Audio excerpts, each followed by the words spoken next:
இன்றைய தியானம். பூனையின் பல். நன்று உடையானே, தீது இல்லானே, உன்னை வந்தடைந்த பிறகே நான் தீது இல்லாதவன் ஆகிறேன். பூனையின் பல் கருணைக்கு இருப்பிடமா அல்லது கொடூரத்துக்கு இருப்பிடமா? பூனைக்குட்டி அது கருணைக்கு இருப்பிடம் என்று சொல்லும்.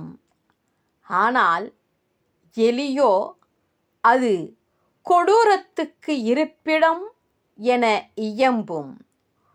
உலகம் நல்லதா கெட்டதா என்னும் கேள்வி எழுகிறது.